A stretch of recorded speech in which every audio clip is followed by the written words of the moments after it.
On this episode of 10-8, Wayne Picone from the Attorney General's Office will be with us to talk about the Seniors vs. Crime program. And 10-8 goes on patrol with the Special Investigations Unit. Don't go away, we'll be right back.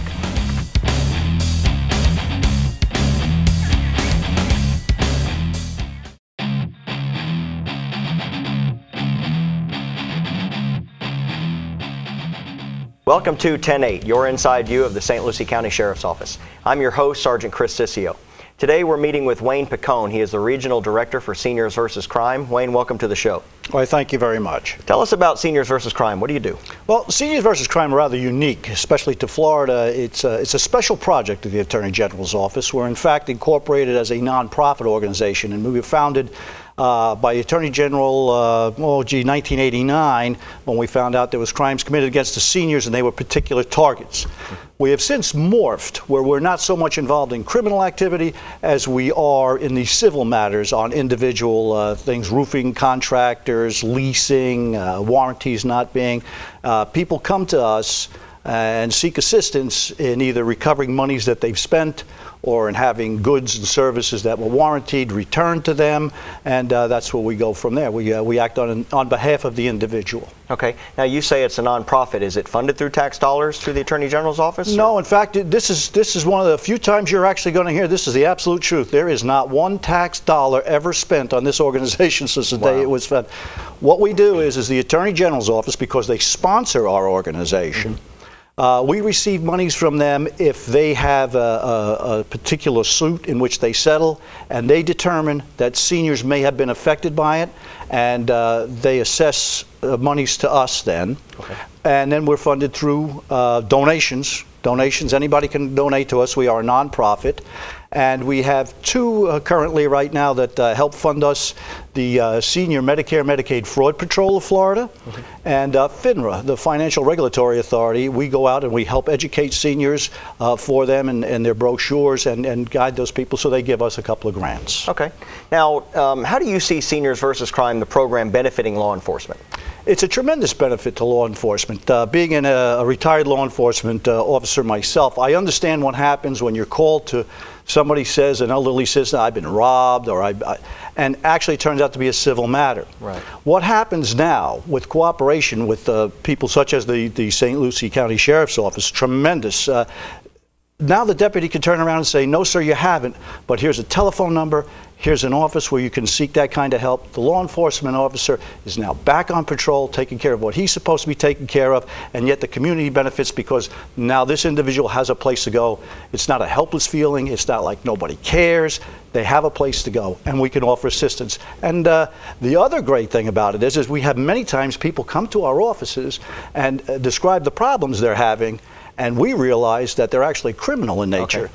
So we serve kind of as a filter also to turn around and say, no, you need to talk to law enforcement now, and then we'll contact law enforcement. Okay. Now, does the investigators of Seniors vs. Crime, do they go on the offensive once they determine, let's say it just stays in the civil area, do they go on the offensive and actually contact the offender, or are there processes that they go through to notify the offender? What we do is we consider ourselves fact finders. So if you come in with a particular complaint, all right, we analyze the contracts, everything else you've done, we've researched it, then we talk to the particular vendor or other party that's being complained against in there. And what happens is if we find out that there's many complaints, then we can move on to other avenues, other venues, because we also act in cooperation with many other state agencies that would handle. For instance, if we have a particular offender, let's say, that's a vendor that's operating in several counties or even statewide, because of the access to the databases we have, then we can actually go to the Attorney General's Office and turn around and say, we have someone here that maybe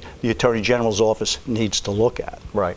Now, let's go back to 2004-2005 timeframe when you had the hurricanes and you had unscrupulous contractors, committing fraud on victims and basically offering services to fix a house. House doesn't get fixed. How did you get involved in that? Well, again, it was a tremendous cooperation with both law enforcement saying these people can help you on this, and what we did is we started determining what had to go where, what was actually a civil matter. It could have been a legitimate contractor who was not taking care of business, should we say, promising certain things that they couldn't deliver, or shoddy materials, not getting it done on time.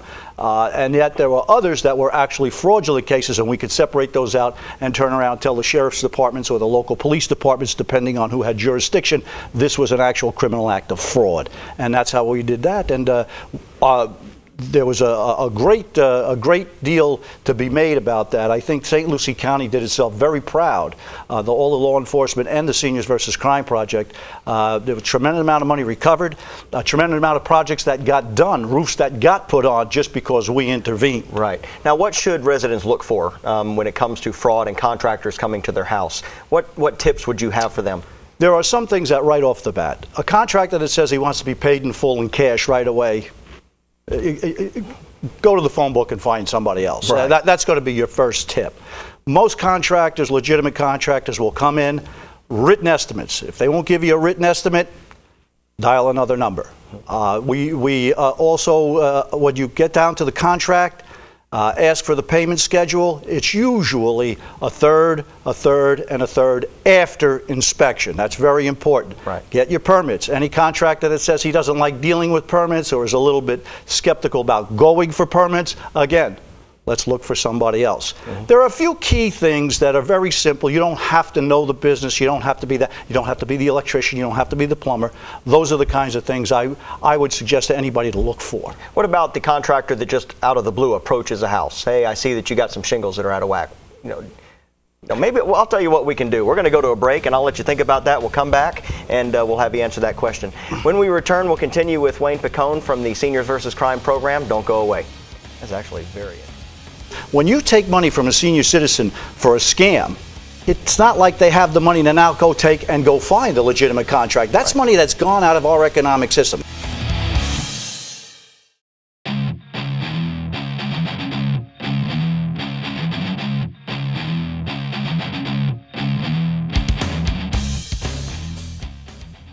Welcome back to 10-8. We have been speaking with Wayne Picone from Seniors versus Crime, and right before the break we were going to get into another question. What does a person do when a contractor just out of the blue approaches the house? Say for instance, I noticed some shingles that were out of whack on your house. I can give you a good price and do a good job for you. What should people do when that happens? To be honest with you, my advice to people like that, it may be legitimate, but here's the thing, maybe. I like dealing in concrete, and thank you, I'm sorry, but I'm not available right now, perhaps some other time. I'm busy, I can't come to it. And I will give you a tip also to the people out there. If there are two of them and they start to separate and one walks around the house and one lures you out of the house to take a look at the damage. Absolutely. All right? Do not leave your home. Don't invite anybody into your home. Just make your apologies and say, I'm sorry, but I can't talk right now. Right. That's my suggestion. So a contractor that shows up without you having called them and requested a service, that should at least send up a question mark, not necessarily a warning sign, but a question mark that this could potentially be a problem. Absolutely. Like I say, especially in economic times today, everybody is, if you're in a contracting business, you're out there trying to promote your business and you're out there trying to get customers. Again, I'm not painting everything with a particular colored brush here. Mm-hmm. What I'm saying is let's protect ourselves, because that contractor should have a card. On that card, there should be a license number. There should be his insurance number. It's not that you can't contact him again. Thank you very much. If you have a card, I'll take it. Have a good day. There you go. That should be your answer. Well, and while we're speaking of these are what we're talking about are signs of potential scams. What other warning signs should people be on the look for scams that are out there? Well, again, it's a matter of comfort. There's a lot of people that are different with comfort. If you have people that tell you they can do something, it's what we call lead-ins. They can perform a service for a very small fee.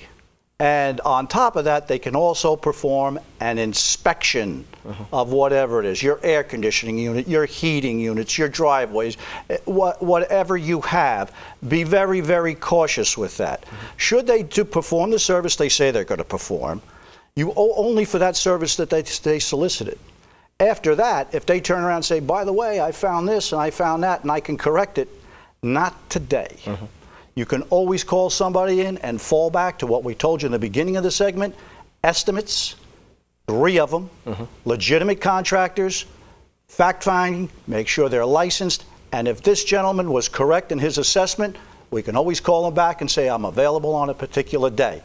Don't make emotional decisions when it comes to something like that. People will turn around and say, oh, I found mold and mildew. Oh, we've got to take care of that. Well, maybe you do. But does it have to be him? Does it have to be today? Right. Let's sit back and think a little bit. Emotions, a lot of time, leads us into being taken by scamsters and fraudsters. And people do feel pressured. They feel that, hey, this got found today, it's an emergency, and this isn't necessarily a life-threatening situation. This is something that's, around your house, and people feel pressured to have to respond, oh, my roof has shingle problems, I have to fix this today. And we don't want people to feel that pressure. They have the authority to stop that interaction. Not today, give me a business card, I will get back with you, and a good business person will understand that. Oh, exactly right. In fact, our organization, the project, we are not anti-business. We are very pro-business. We want the legitimate businessman in Florida to get legitimate business, because one of the things is when you take money from a senior citizen for a scam, it's not like they have the money to now go take and go find a legitimate contract. That's money that's gone out of our economic system. That's the warehousing, that's the labor costs, that's the material costs, everything that should remain in our system to keep our economy and to keep our neighborhoods and our communities moving. This is what happens. A scamster comes in, he's gone. Very few of them stay around for years. Right. They're here in St. Lucie County this month. Now they're in Broward County. Maybe they're up in Indian River County. So that's what I'm saying. And they shouldn't feel intimidated. And with our elderly population, that's very easy. And there's a simple way out of that too. Just turn around and say, thank you very much for your card and your information. I will talk to my son. I will talk to my daughter. I will talk to somebody else that has some insight into this. Right. Let them know that you're not alone and that you do have some place to go for some kind of information and assistance. Very good. Now, tell us about some of the high-profile cases that you've worked, or significant cases. Well, we don't get much press, as you well know, and we don't really seek it. But some of the cases, we've had a particular case which was very heartwarming to us this year. We had, it was not right here in St. Lucie County, but it was out of our region. Our region, by the way, we go all the way from Indian River County down to Key West. We're in Monroe County, so we're all the same group. We have 10 offices in our region. Elderly lady lost her husband, suffered some financial loss, a great financial loss for that. Was told she qualified for a loan modification. 16 months, 3 of our volunteers worked. She finally got the loan modification, and it's now saving her half of what her monthly mortgage payments used to be. Wow, that's impressive. That's impressive. We were pleased. You had mentioned that there were offices, or your district goes from Indian River County all the way down to Key West. Where would a person find a Seniors versus Crime office? I know St. Lucie West Courthouse, there's a Seniors versus Crime office. Where else in our district? Well, we have one in Okeechobee. Actually, we have one all the way down. Vero Beach is the one we have up in Indian River County. Jensen Beach, we have right there at the Treasure Coast Mall. For Martin County, Okeechobee is out by the airport in the Okeechobee Mall, not the Okeechobee Mall, the Okeechobee, there's a mall out there they call the Industrial Mall. Right. It's out towards the end there. We have 3 in West Palm Beach. We have, we're opening one in Cooper City, which will be our second there. So we have 2 in Broward, and we have offices in Miami-Dade, in North Miami Beach and Miami-Dade County. We have 10 offices and an office in Boca Raton. Now, are there times of the year or specific events or seasons that you find more activity than others? Yes, with most of our offices, the summer is the slack time because we deal with a lot of snowbirds. We have a lot of people out and about. The times of years is usually between that November and that March. That's when people spend the money to refurbish their homes. The holidays are around. They want to get things done before the family comes down, but everything has to get done, and they want things done in March before they leave again in the months following. So we find the months of end of October, beginning of November to the end of March are usually the busiest for us. Now, are you or your volunteers available for speaking engagements for the public? Oh, absolutely, absolutely. In fact, you can call the 800 number, and that's 800-203-3099, and all you need to do is just leave your name, leave your telephone number.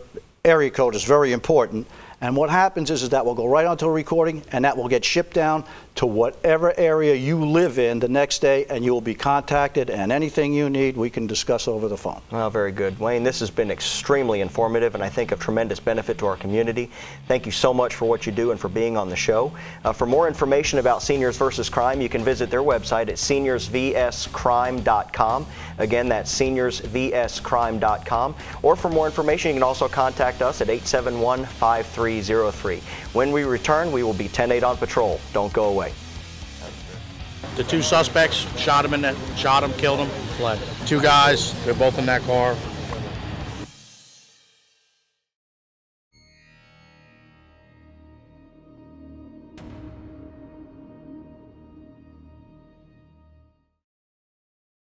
Late breaking tonight, a deadly shooting at a Super Bowl party. Good evening, I'm Jim Payne. I'm Martha Sagowski. Right now the search is on for 3 men who fled that Super Bowl gathering in Seminole County. West 2's Talitha Vickers is live at the scene in Longwood with the late breaking details. Talitha.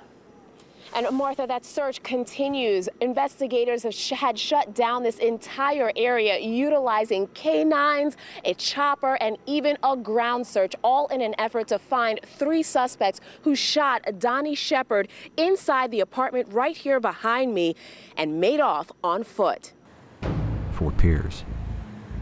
As night falls, St. Lucie County Sheriff's Office detectives receive word that one of the suspects involved in the Longwood shooting may be en route to Fort Pierce. Detectives spread out looking for the burgundy vehicle that was seen leaving the area when the shooting took place.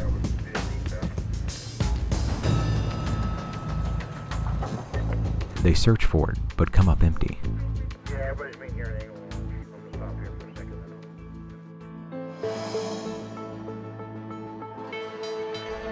The following day, we still have information about 2 murder suspects that are coming down or here from Longwood, Florida, I believe. Yes. John Horowitz knows more information on it. I guess the FDLE is on their way down here with the tracking system, so we'll be called out to give them a hand in maybe an hour, maybe 3 hours. Yeah. But they're 2 homicide suspects. We have flyers going around and vehicle description, so on your guys' travel, if you happen to see that, obviously call other units to come there, follow them a distance so we can stack the odds in our favor. I don't know any details of the homicide, but it's supposed to be Signal 0 with a handgun. With a handgun, yes. All right, like I said, yesterday's stats were outstanding. I think it was a total of 34 bodies arrest, 32 for warrants arrest, 2 PC arrests, so that was great. I think, Jimmy, we have 19 or 20 left today?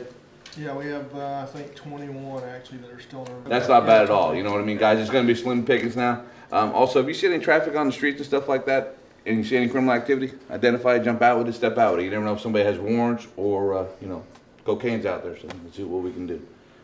Any questions, concerns? Nope. All right, let's go 10-8. Detectives continue their warrant sweep, 10-15. picking up the remaining people with warrants. Hey, come here. Come here.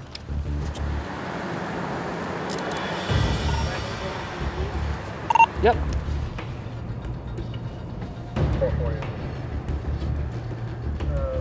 Hello, officer. You guys go somewhere else because it's been dead for the past couple of days. I'm getting bored out here, man.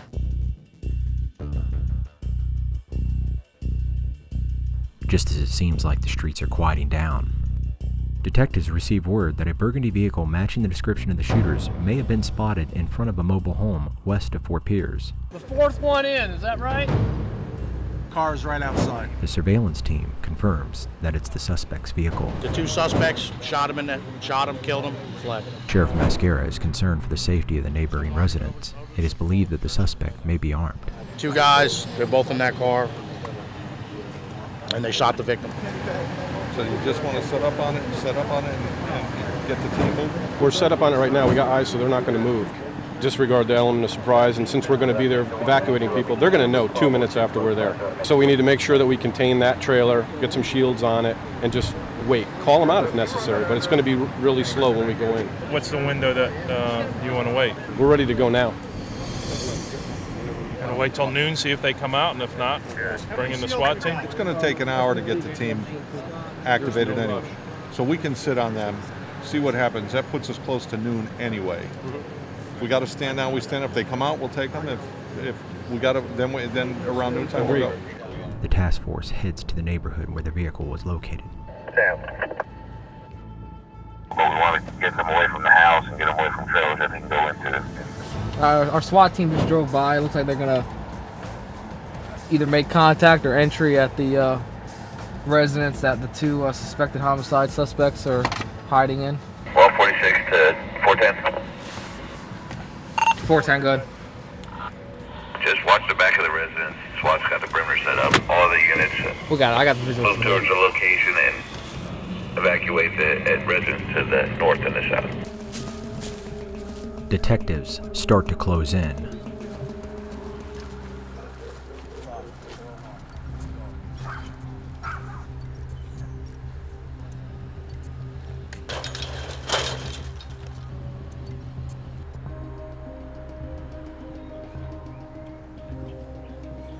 Detectives notice a female exit. They're holding it right now. She lives in the trailer to the north. Moments later, a man fitting the description of the suspect exits the home. Male, white shirt coming out, appears to be It's the shooting suspect.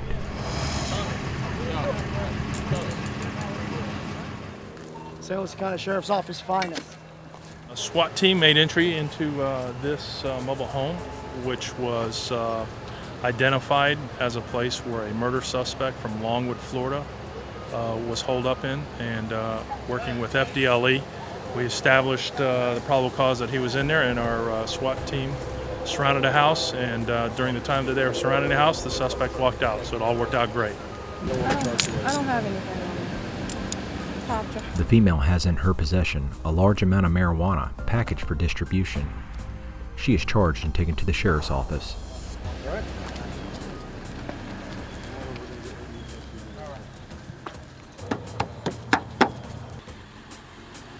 In the end, detectives locate and arrest one of the Longwood shooting suspects. He is held pending extradition. One of the female acquaintances of the suspect faces drug charges. All good day's work, man. Awesome. Chief, you buying the team lunch? These are big eaters. Absolutely. Okay.